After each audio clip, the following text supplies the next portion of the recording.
Bonjour ou bonsoir, les amis. Je voudrais, si vous le permettez, bien sûr, partager une petite inspiration que j'ai reçue ce matin. Enfin, je l'ai reçue depuis un certain nombre de temps, mais j'ai reçu de partager avec vous ce matin. La plupart des choses qui vont être dites, la plupart des choses qui vont être débattues ce matin entre nous, ce sera résultant d'une expérience personnelle avec Dieu. Et c'était plutôt résultant de mon parcours avec le Seigneur, mais beaucoup plus dans le domaine de l'entrepreneuriat et dans le domaine de la créativité. D'accord? Alors, ce que j'ai remarqué que la plupart des cas, lorsque nous avons un projet, grand ou petit, tant soit petit ou grand, une des choses qui nous fait peur, une des choses qui nous retient ou qui nous décourage, c'est plutôt notre perception. Nous allons nous rendre compte, durant ce petit moment de partage, que la plupart des cas, notre perception nous joue des tours. Et notre perception est formatée par notre cerveau. Vous savez, le cerveau est un organe très très important. Le cerveau est le centre de l'intellect. Le cerveau est le centre de commande. Vous savez, le cerveau en tant qu'organe en soi est juste un réseau, en fait, un réseau très complexe de neurones. Vous savez, ces fibres à travers lesquelles traversent les informations, toutes les informations visuelles, sonores, tous les cinq sens que nous connaissons. Ces informations circulent à travers les neurones de notre cerveau qui est vraiment un organe très très complexe. Et ces informations nous viennent de par notre éducation, à la maison, à l'école, par notre société, notre culture, nos origines, ce que nous avons appris à l'école, la science proprement dit, par rapport à ce que nous avons appris à l'école, par rapport aux standards académiques. C'est ce qui fait que, en fait, les informations qui circulent dans nos neurones sont formatées par rapport à ça, par rapport à l'ensemble de tout ça. Et le cerveau étant un organe très important, même Dieu qui nous a créés, dans notre relation avec lui, dans notre interaction avec lui, passe par le cerveau. Parce que tout est dépendant de ta perception, comment tu perçois les choses. Alors, nous allons nous rendre compte que, vous savez, dans la science, avec la science, l'homme est parvenu à faire de greffes de à peu près n'importe quel membre. On entend parler des greffes de cœur, par exemple, de foie. Avec l'avancée de la technologie, avec l'avancée de la science, de la biologie, on peut à peu près greffer n'importe quel organe. Mais chose étrange, c'est que l'homme est peut-être parvenu à greffer jusque le cœur, mais l'homme n'est pas encore parvenu à faire un greffe de cerveau. C'est une tâche, je dirais, jusque-là impossible. Okay? Mais que la gloire soit rendue à Dieu, c'est que nous nous rendons compte que seul Dieu est capable d'une telle prouesse. Comment Dieu s'y prend? Comment Dieu s'y prend pour nous faire un greffage, un greffe de cerveau? C'est à travers sa parole. La parole de Dieu, les Saintes Écritures, quand on a une bonne disposition à la recevoir, on pourrait faire carrément de nous greffer un nouveau cerveau. Parce que Dieu, étant donné, comme j'avais dit tout à l'heure, que même lui a besoin de cet organe dans notre interaction avec lui, c'est que la plupart des cas, ce que nous avons déjà stocké comme information, comme connaissance dans nos cerveaux, viennent, comme j'ai dit, de l'école, la famille, la société, le pays, de nos origines, voilà, de nos cultures. Cela pose une barrière à Dieu par rapport à son plan d'interagir avec nous ou de nous emmener à réaliser un plan pour sa gloire et ainsi de suite. Ou même, disons plus simple, dans notre intimité avec lui, dans notre communion avec lui, même Dieu trouve sur cette voie une barrière qui est comment notre cerveau est formaté. C'est pour ça il veut s'arranger à ce que lorsque l'on vient à lui, lorsqu'on l'accepte à travers la foi en son Fils bien-aimé, notre Seigneur et Sauveur Jésus-Christ, lorsqu'on accepte Jésus-Christ et que l'on embrasse cette parole, la parole dit que à tous ceux qui l'ont reçu, en parlant de la parole, tous ceux qui ont reçu la parole avec un cœur bien disposé, la parole leur a donné le pouvoir de devenir enfants de Dieu. Là, on parle, selon mon terme, d'un greffe de cerveau. C'est-à-dire que la parole de Dieu, vraiment, elle littéralement pour fonction d'ouvrir nos crânes, de sortir ce cerveau que nous connaissons et de mettre un autre cerveau avec une nouvelle mentalité, avec des nouvelles perceptions, avec de nouvelles sensations, avec des nouvelles croyances, avec de nouvelles connaissances, avec de nouvelles sciences. Et cela n'est possible qu'à travers la parole de Dieu. Alors, je disais, la plupart des cas,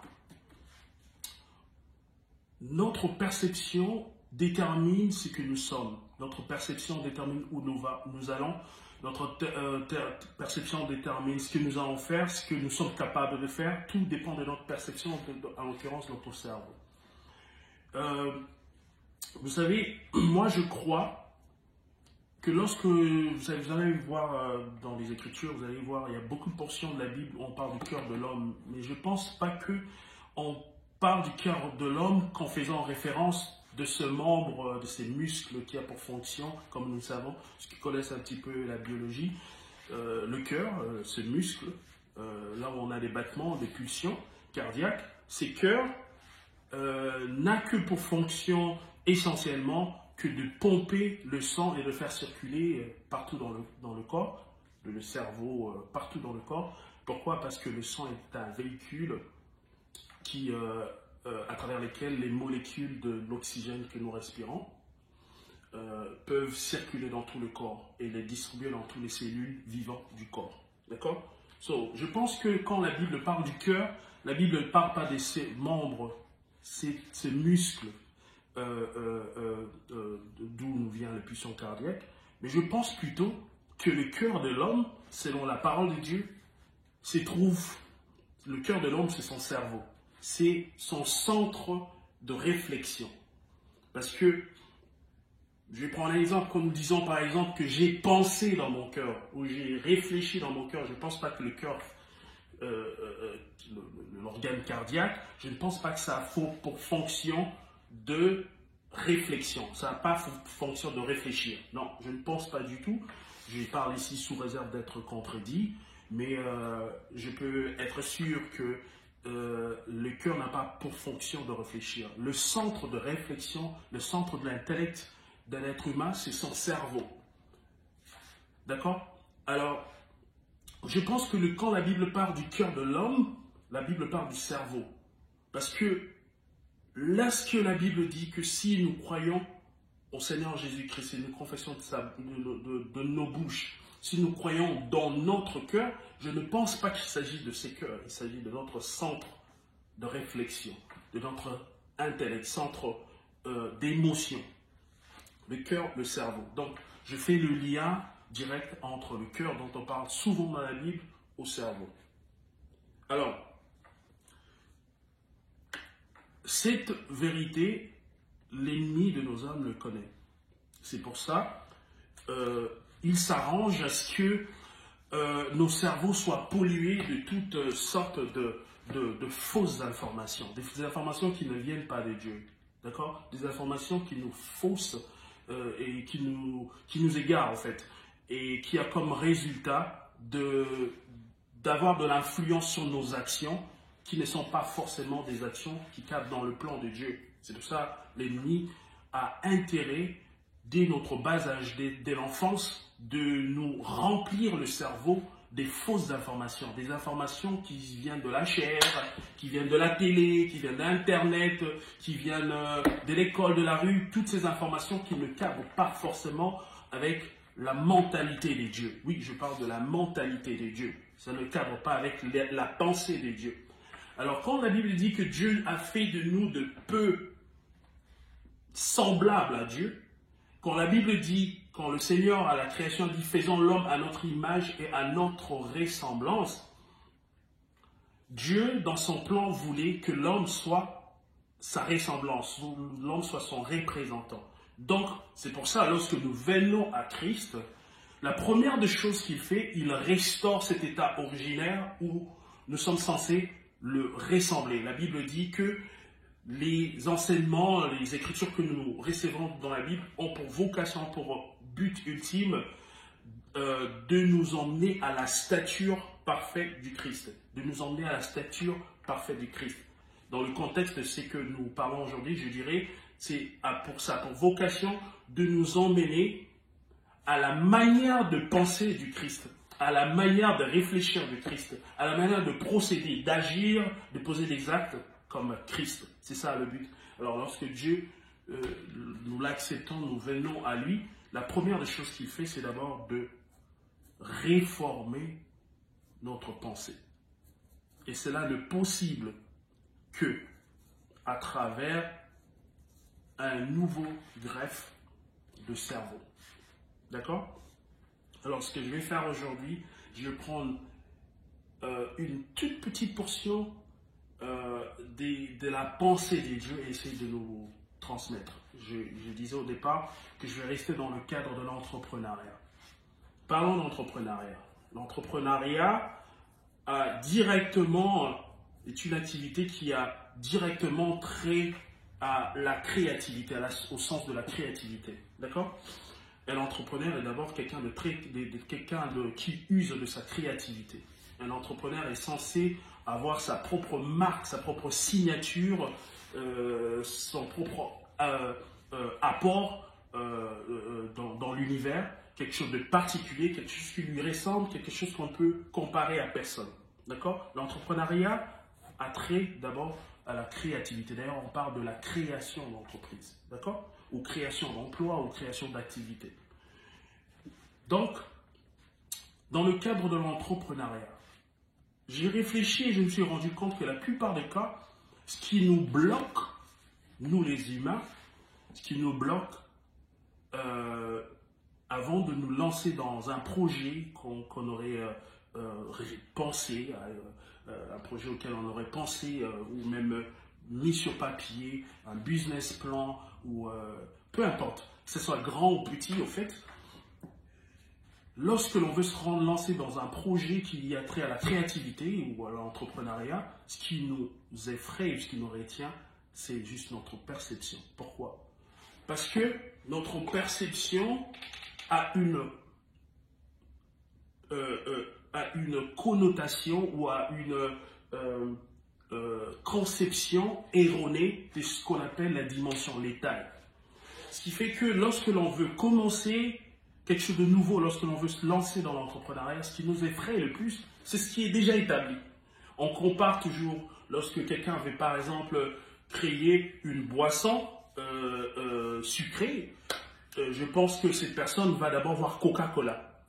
Et sur base de la grandeur de Coca-Cola, il va se dire, ah, parce que Coca-Cola est déjà établi, qui va aimer, qui va voir ceci, qui va suivre, qui va croire en cela et tout cela. Et c'est comme ça que la plupart des projets meurent, comme ça que la plupart des projets restent dans la tête, dans les rêves, dans les papiers, mais on n'arrive pas à les réaliser parce que notre perception fait que nous avons peur des dimensions des entreprises qui sont déjà établies.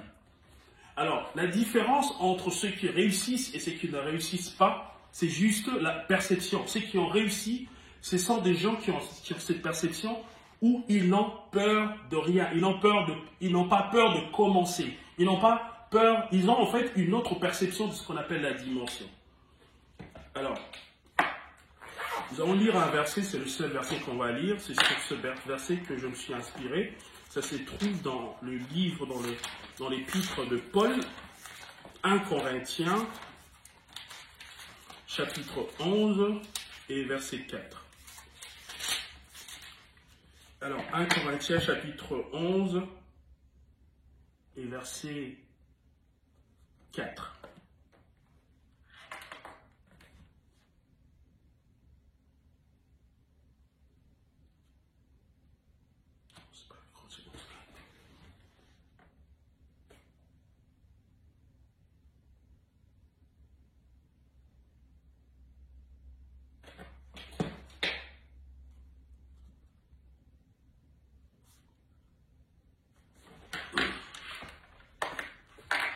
Voilà, excusez-moi, c'était 1 Corinthiens, chapitre 11, plutôt, au verset 14. Je me suis trompé, ce n'était pas le verset 4, c'était le verset 14.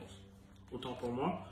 Donc je vais lire, c'est l'épître de 1 Corinthiens, épître rédigée par Paul, et c'est Paul qui parle et qui s'adresse à nous, il dit « La nature elle-même ne vous enseigne-t-elle pas ?» Il y a une deuxième partie, mais ce n'est pas ce qui nous intéresse. Ce qui nous intéresse, c'est plutôt la première partie. Paul nous suggère que la nature peut nous enseigner. Et je pense qu'il a raison.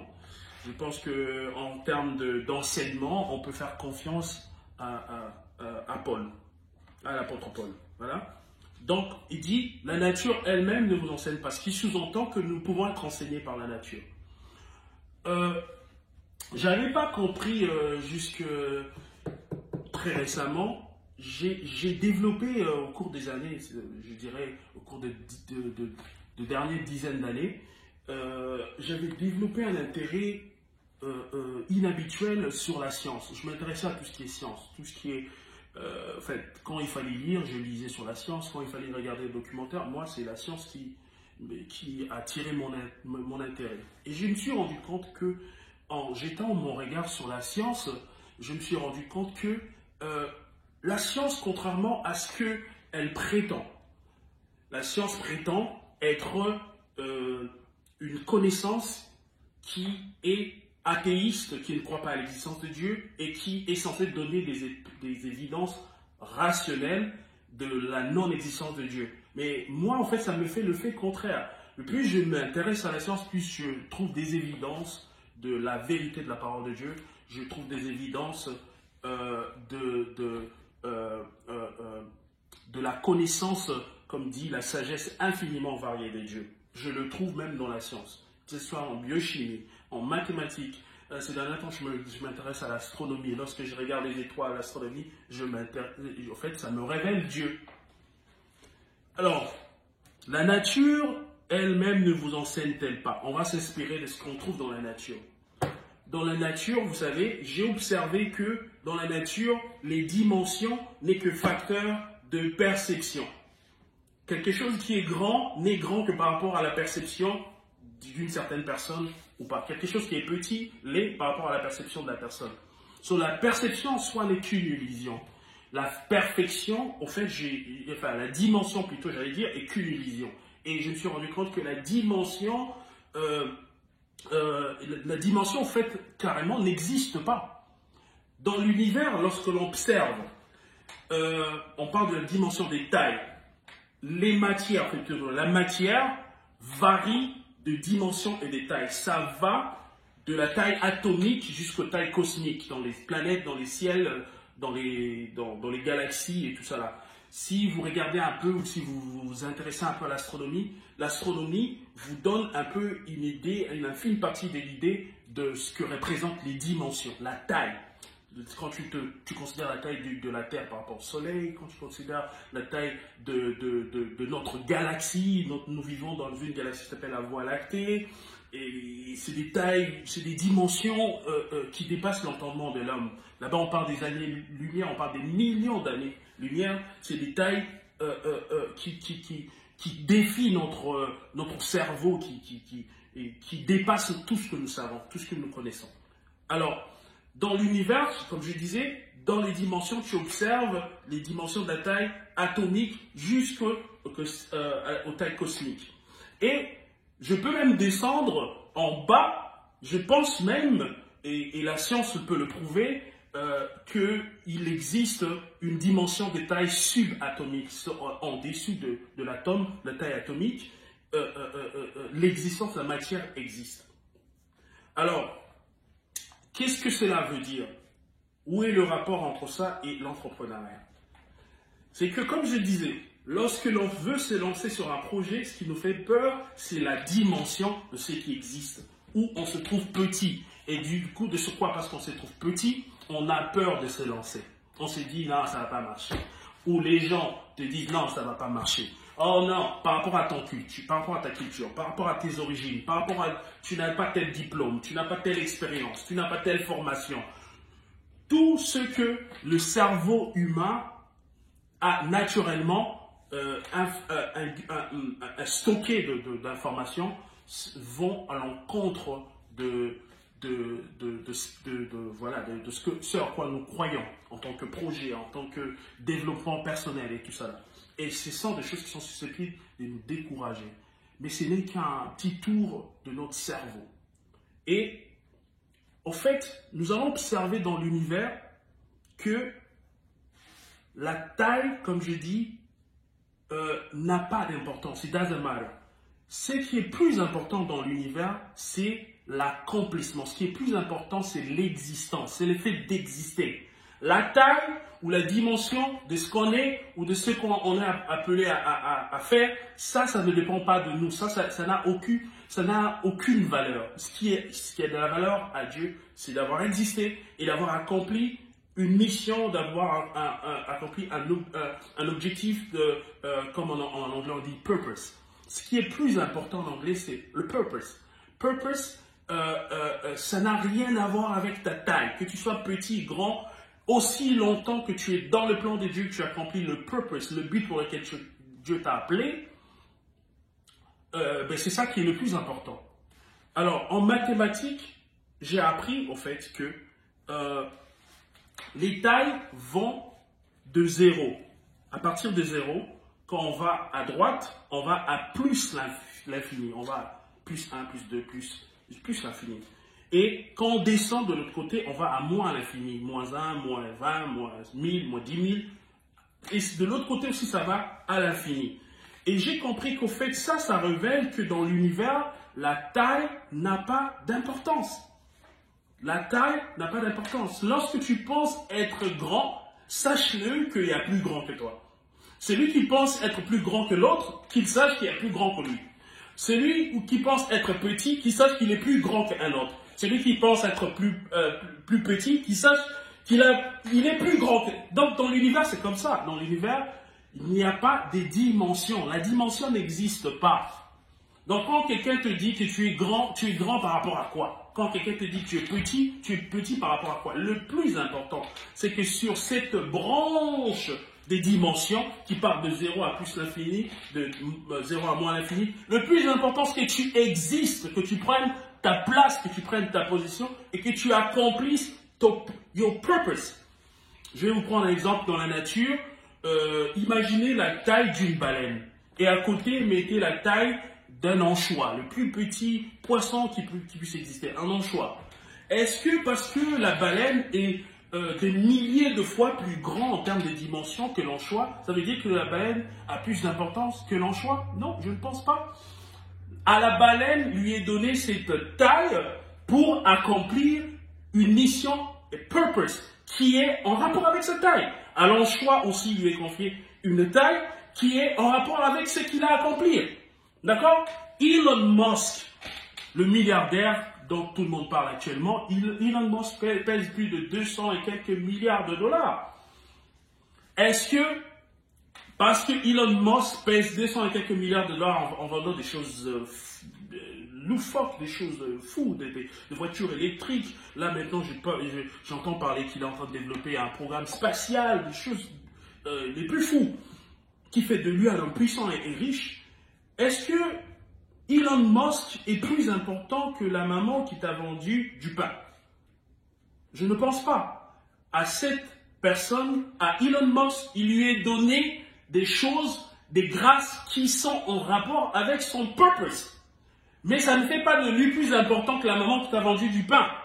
La maman qui t'a vendu du pain, si elle n'est pas là, comment tu vas faire?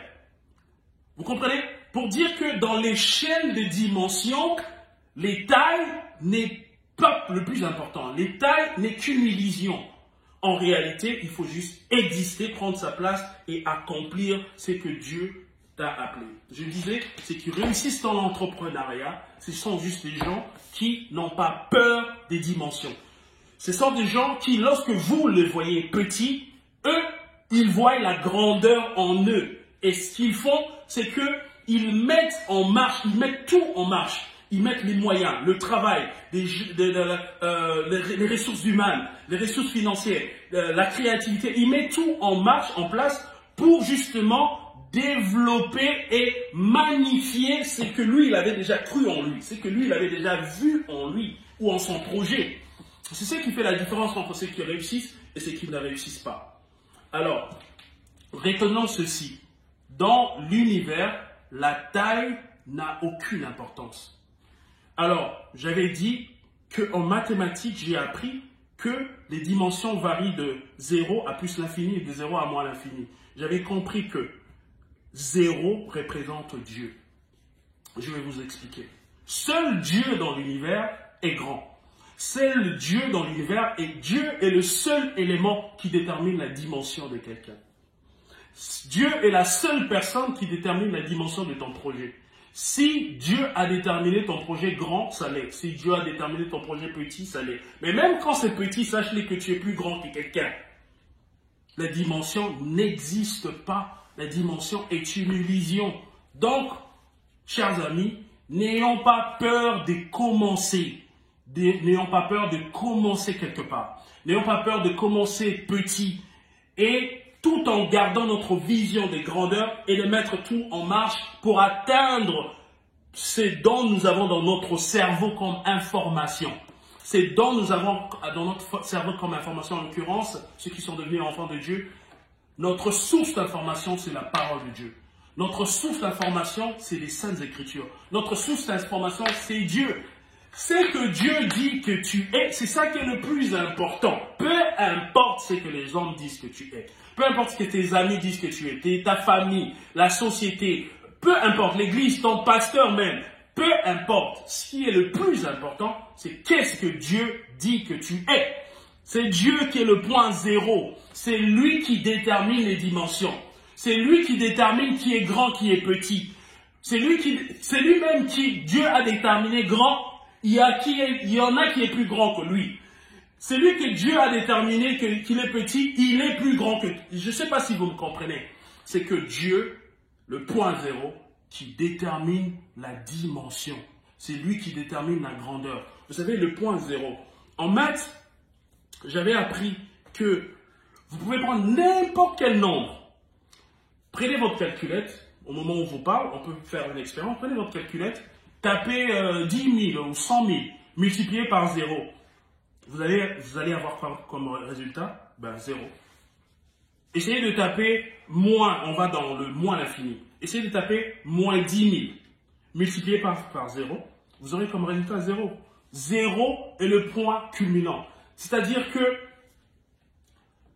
lorsque tu prends n'importe quel nombre, tu le compares à Dieu, ben Dieu l'avale. Tu as comme résultat Dieu. Dieu l'avale. 0 l'avale. N'importe quel nombre, que si grand, du plus grand au plus petit, tu prends l'élément 0, qui pour moi représente Dieu, je parle sous réserve d'être contredit, tu le multiplies par 0, 0 l'avale. N'importe quel nombre. Donc, même 0 détermine le temps. Si aujourd'hui, attends, là, en ce moment, il est à peu près, je crois, 15 heures. Si aujourd'hui on est 15 heures, je vous donne l'heure du Canada. Si aujourd'hui on est 15 heures au Canada, on est 15 heures par rapport à 0 heure. Les temps est même cyclique. On commence des 0 à 24 heures et on recommence à 0. On retourne à 0. 0 c'est le point culminant. 0 c'est Dieu. C'est le départ de toute chose. C'est lui qui détermine. C'est lui qui détermine est-ce que nous sommes dans le présent, dans le passé ou dans le futur. C'est zéro qui détermine ça. C'est pour ça, ne soyons pas étonnés que le Fils de l'homme, lorsqu'il devait venir, il a choisi de naître en l'an zéro, qui représente le néant, qui représente, au fait, qui annule tout. Zéro détermine et le passé et le futur. Zéro détermine ce qui est grand et ce qui est petit. Alors, retenons ceci en conclusion. Lorsque tu as un projet, ne considère pas ce projet petit. Ne considère pas ce projet petit par rapport à ce que toi tu considères être grand qui est déjà établi. La dimension de ce que tu es, de ce que tu es capable de réaliser, la dimension de ce que tu es capable de réaliser, la dimension de ton projet, la dimension de ton entreprise, la dimension de peu importe l'activité que tu fais à la gloire de Dieu, c'est Dieu qui détermine cette dimension. Et en l'occurrence, ne permet à personne, à aucune information de compromettre ton cerveau et de te faire croire que parce que, selon ma perception, je suis petit, je ne peux pas commencer. Vous savez, pour clore, je vais finir avec l'histoire de David. David, en termes dimensionnels, en termes de taille, était plus petit que Goliath, qui était 3 ou 4 fois plus grand en termes de dimension que David. Alors David, lorsqu'il s'est présenté, on connaît toute cette histoire. La particularité de cette histoire, c'est que tout Israël avait peur de Goliath parce que tout Israël regardait Goliath sur une perception humaine. Mais David a regardé Goliath sur une perception divine. C'est-à-dire quoi? David a pris la taille de Goliath et l'a multipliée par 0. Et qu'est-ce qu'il a eu comme résultat dans son cerveau? Ben 0. C'est pour ça qu'il s'est permis, lorsque Goliath lui disait, je vais faire ceci, je vais faire ceci, lui aussi il aurait répondait, non, rien. Aujourd'hui, je vais faire ça, je vais faire ça, je vais couper ta tête, je vais donner ta chair aux oiseaux du ciel. Et tout le monde était étonné, un petit détail, petit d'expérience, qu'il n'a pas fait l'armée, mais qui, parce que sa perception de Goliath, s'était basée sur le point 0. Et sur le point 0, selon sa perception, il a vu la petitesse de David quand personne ne le voyait. Et ainsi, il a pu le terrasser. Peu importe ce que paraît devant toi grand, ramène-le sur le point 0 et sa vraie dimension sera déterminée. Que Dieu vous bénisse.